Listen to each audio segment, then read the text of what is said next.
భారత మాజీ ప్రధాని మన్మోహన్ సింగ్ మరణించారు. దేశ ఆర్థిక వ్యవస్థలో సంచలనమైన మార్పులకు కారణమైన ఆర్థిక మంత్రి 1991 బడ్జెట్ను ప్రవేశపెట్టిన సమయంలో ఆయన ఇనిషియేట్ చేసి ప్రవేశపెట్టినటువంటి ఆర్థిక విధానపరమైన మార్పులు భారతదేశ ఆర్థిక వ్యవస్థను సమూలంగా మార్చేశాయి. దాన్ని సమర్థించేవారు ఉండవచ్చు, వ్యతిరేకించేవారు ఉండొచ్చు. ఆ ఆర్థిక సంస్కరణల ఫలితాలపైన, ప్రభావాలపైన భిన్నమైన అంచనాలు ఉండవచ్చు, అభిప్రాయాలు ఉండవచ్చు. కానీ ఒక్క విషయంలో మాత్రం అందరూ అంగీకరించాల్సిందే. భారతదేశ ఆర్థిక వ్యవస్థను మున్నెన్నడూ లేని రీతిలో మార్చివేసినటువంటి ఆర్థిక మంత్రిగా చరిత్రలో నిలబడతాడు. అప్పటి ప్రధానమంత్రి పివి నరసింహారావు ఇచ్చినటువంటి అవకాశమే కావచ్చు. కానీ ఆర్థిక వ్యవస్థలో ఎప్పుడైనా చరిత్ర రాస్తే, economic history of contemporary India రాస్తే 1991కి ముందు, 1991 తర్వాత అని రాయాల్సిందే. 1991కి ముందు లైసెన్స్ రాజ్ ఇలాంటి ఆర్థిక విధానం ఉంటే 91 తర్వాత delicensing, deregulation, debureaucratisation, disinvestment, economic liberalisation, macro economic stabilisation, ఉదార ఆర్థిక విధానాలు, నయా ఉదార ఆర్థిక విధానాలు, సరళీకరణ, ప్రపంచీకరణ, వ్యవస్థీకృత సర్దుబాట్లు, ఇలాంటి కొత్త జార్గాన్ మనం ఎకనామిక్ పాలసీలో విన్నాం. ప్రధానంగా మన్మోహన్ సింగ్ గొప్ప ఆర్థిక శాస్త్రవేత్త. ఆయన ప్రధానమంత్రికి ఆర్థిక సలహాదారుగా పనిచేశాడు, రిజర్వ్ బ్యాంక్ గవర్నర్గా పనిచేశాడు, ప్రపంచ ప్రఖ్యాత విశ్వవిద్యాలయాల్లో ఎకనామిక్స్ బోధించాడు. అంటే is a teacher, is a practitioner and is a policy maker and a politician. So ఈ విశేషమైన అనుభవంతో ఇండియన్ ఎకానమీలో ఆయన తెచ్చిన కీలక మార్పులు, ఆర్థిక మంత్రిగా మన్మోహన్ సింగ్ ఈ మార్పులు ప్రవేశపెట్టక ముందు దేశ ఆర్థిక వ్యవస్థలో ప్రభుత్వ రంగానికి పెద్దపీట. మిక్స్డ్ ఎకానమీ, మిశ్రమ ఆర్థిక వ్యవస్థగా ప్రభుత్వ ప్రైవేట్ రంగాల సహజీవనం భారతదేశంలో ఉన్నప్పటికీ ప్రభుత్వ రంగానిది ఆధిపత్యం. Commanding heights of Indian economy అనేవారు. ప్రభుత్వ రంగం భారతదేశ ఆర్థిక వ్యవస్థ సమున్నత శిఖరాల్లో ఉంటుంది అనేవారు. ఇందుకు భిన్నంగా ప్రైవేట్ రంగానికి పెద్దపీట వేస్తూ ప్రైవేట్ పెట్టుబడులు, దేశ విదేశీ పెట్టుబడులను స్వేచ్ఛగా ఎకానమీలోకి రావటానికి విధానపరమైన మార్పులు తీసుకొచ్చారు. దిగుమతుల సరళీకరణ పేరిట ఇంపోర్ట్ లైసెన్సింగ్ విధానాన్ని, ఇంపోర్ట్ పాలసీస్ గణనీయంగా మార్చారు. విదేశాల నుంచి వస్తువులు రావాలన్నా, విదేశాల నుంచి సర్వీసులు రావాలన్నా, విదేశాల నుంచి పెట్టుబడులు రావాలన్నా అనేక ఆంక్షలు ఉండేవి. దేశీయ ఆర్థిక వ్యవస్థను కాపాడాలని రక్షిత ఆర్థిక విధానంగా 91కి ముందు ఉండేది. మన్మోహన్ సింగ్ తీసుకొచ్చిన మార్పు ఏంటంటే కంప్లీట్గా ఇంపోర్ట్ లిబరలైజేషన్.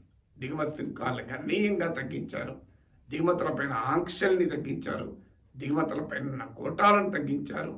ఒక రకంగా భారతదేశ ఆర్థిక వ్యవస్థలోకి పెద్ద ఎత్తున విదేశీ పెట్టుబడులే కాదు, విదేశీ వస్తువులు, సేవలు రావటానికి కారణమయ్యాయి. ఇది భారతదేశ ఆర్థిక వ్యవస్థలో అనూహ్యమైనటువంటి మార్పులు తీసుకొచ్చింది. అలాగే విదేశాలకు మారక ద్రవ్యం, foreign exchange regulation act, foreign exchange management యాక్ట్గా మారింది.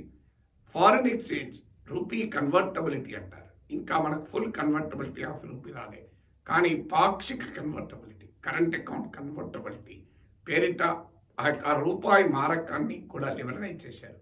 రూపాయి ధరను ప్రభుత్వమే నిర్ణయించే విధానానికి స్వస్తి పలికి స్వేచ్ఛా మార్కెట్కు వదిలేశారు. ప్రత్యేకంగా డీవాల్యుయేషన్ ప్రవేశపెట్టడం ద్వారా రూపీ ప్రపంచ ఎకానమీలో డిమాండ్ సప్లైని బట్టి మారుతుంది అంటూ రూపీకి కొత్త ఎక్స్చేంజ్ విలువను క్రియేట్ చేశారు. స్టాక్ మార్కెట్లకు ప్రాణం పోసి భారతదేశంలో క్యాపిటల్ మార్కెట్లోకి ఇన్వెస్ట్మెంట్లను తీసుకొచ్చారు. దాని ఫలితంగా హర్షద్ మెహతాలు, కేతన్ పరేఖ్లు రెచ్చిపోయిన సందర్భం ఉండవచ్చు. కానీ ఈరోజు భారతదేశ ఎకానమీలో స్టాక్ మార్కెట్ ఇవాళ కీలక భూమిక పోషిస్తున్నది మాత్రం నిజం. అలా ఆర్థిక మంత్రిగా మన్మోహన్ సింగ్ ప్రవేశపెట్టినటువంటి మార్పుల విధానపరమైనటువంటి పర్యవసనాలపైన అనేక రకాలైనటువంటి విమర్శలు ఉండవచ్చు. ప్రాఫిట్కు పెద్దపీట వేశారు, ప్రజలకు కాదు. క్యాపిటల్కు పెద్దపీట వేశారు, లేబర్కు కాదు. ప్రజల ప్రయోజనాలకు కాకుండా మార్కెట్ ప్రయోజనాలకు పెద్దపీట వేశారు అన్న విమర్శలను కూడా మన్మోహన్ సింగ్ ఎదుర్కొన్నాడు. కానీ అప్పటి వరకు ఉన్న స్కేర్సిటీ రాజ్, కొరతల రాజ్యం పోయింది. నాకు ఇప్పటికి గుర్తు, ఓ స్కూటర్ కావాలన్నా 6 నెలలు ఆగాలి, ఓ గ్యాస్ కనెక్షన్ కావాలన్నా, ఓ టెలిఫోన్ కావాలన్నా ఏళ్ళ తరబడి ఎదురు చూడాల్సింది. ఆ రకమైనటువంటి ఉత్పత్తి పైన ఉన్న సంఖ్యలను తొలగించి ఉత్పత్తుల స్వేచ్ఛా విహారానికి మన్మోహన్ సింగ్ పునాదులు వేశారు. ఫలితంగా ఎకానమీలో వచ్చినటువంటి మార్పులు మాస్ కన్జంప్షన్ నుంచి లగ్జరీ కన్జంప్షన్ షిఫ్ట్ అయింది. ఎకానమీలో అనేక రకాలైనటువంటి మార్పులకు ఇది దోహదం చేయొచ్చు. కానీ ఒకటి మాత్రం నిజం, అప్పటి వరకు ఉన్న కొరతల స్కేర్సిటీల రాజ్యం పోయి ఒక సర్ప్లస్ రాజ్యంగా ఇండియన్ ఎకానమీ క్రియేట్ అయింది. పేదరికం పైన అనేక రకాల సిద్ధాంతీకరణలు ఉన్నాయి.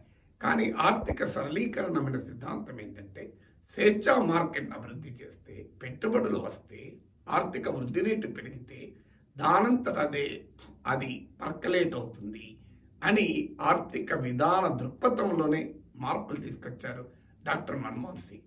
అందువల్ల ఎకానమీలో ప్రపంచ మార్కెట్కు భారతీయ మార్కెట్ అనుసంధానం చేశారు. భారతీయ కంపెనీలు కూడా విదేశాల్లో పెట్టుబడులు పెట్టేటువంటి కొత్త విధానాలకు కారణమయ్యాయి.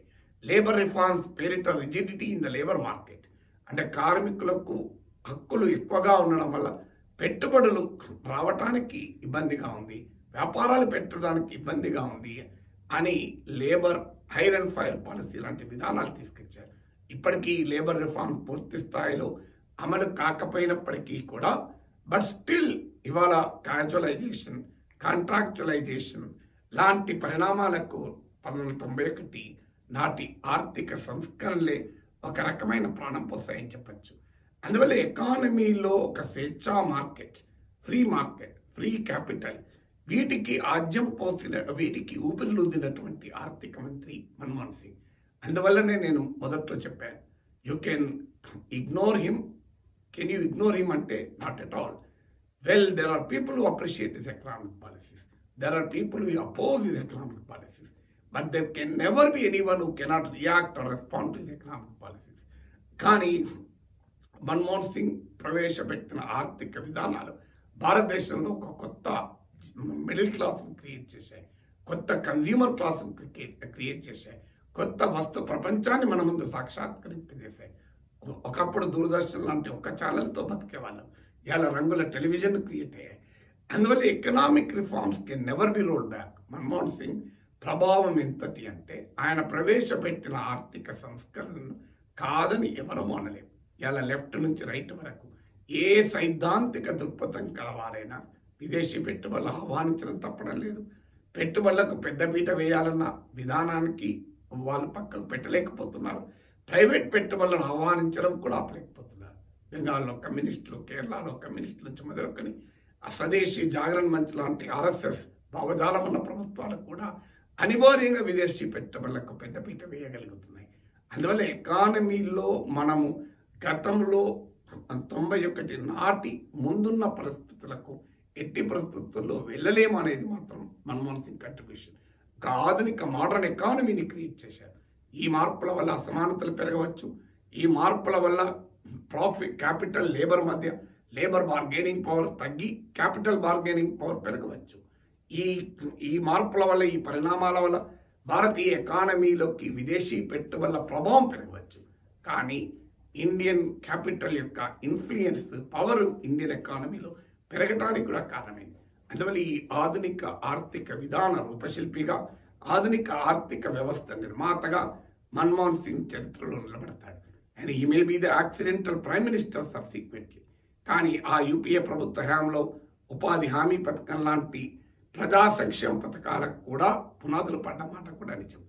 కానీ యాక్సిడెంటల్ ఫైనాన్స్ మినిస్టర్ కావచ్చు, యాక్సిడెంటల్ ప్రైమ్ మినిస్టర్ కావచ్చు, కానీ ఆయన తీసుకొచ్చిన మార్పులు మాత్రం యాక్సిడెంటల్ కావు. అవి ఇన్స్టిట్యూషనలైజ్ చేంజెస్ను ఇండియన్ ఎకానమీలో ప్రవేశపెట్టాయి.